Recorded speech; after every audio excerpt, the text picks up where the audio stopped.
Let's check up. Let's check up. Pull up a chair for the Midweek Checkup now. Welcome to the Midweek Checkup. My name is Bobby Gilles, and I'm joined by Lindsey, Blair. Remember what you did this past Sunday?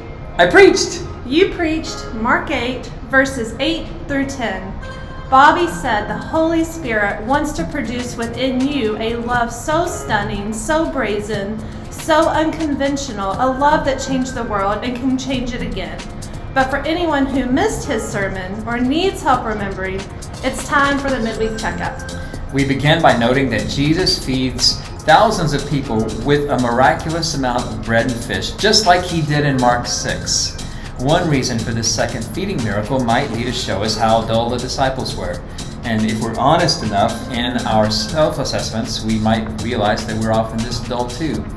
The message here might be that Jesus is patient and kind, coming through for us in spite of our lack of faith. And that's a good message, but something deeper might be going on. Another reason to tell this second story is to continue the theme that Jesus is rerunning the story of Israel in his life. He will become faithful Israel, fulfilling their end of the covenant with God. And he is God, fulfilling God's end. There were two stories of a miraculous feeding in the wilderness during Israel's exodus from slavery, and now Jesus has performed two feeding miracles.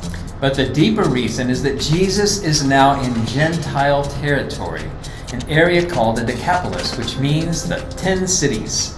This miracle occurs right after Jesus healed a man in Gentile territory who could not hear or speak, and a Gentile woman whose daughter was possessed. And now we have the third miracle to reinforce the theme that Jesus brings good news to Jew and Gentile alike.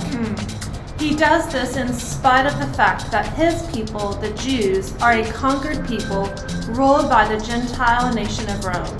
When Jesus was a toddler, Rome had burned much of Galilee, killing many people and crucifying 2,000 of those who survived, while also taking slaves.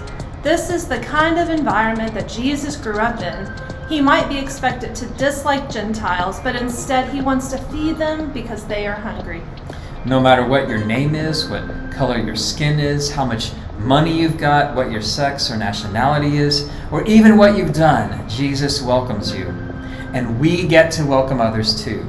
We have the Holy Spirit so we can bear fruit that looks like the life of Christ.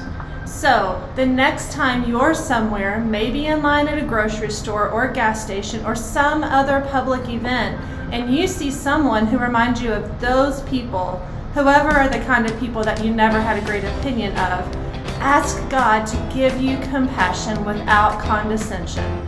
This is just one small thing that you can do. It won't change the world, but it might begin to change you.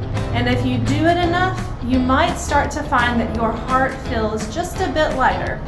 Join us this Sunday for the beginning of Advent season. That's right, we'll sing carols, we'll remember the first coming of Christ as a baby in a manger, and we'll watch and wait for Christ's return.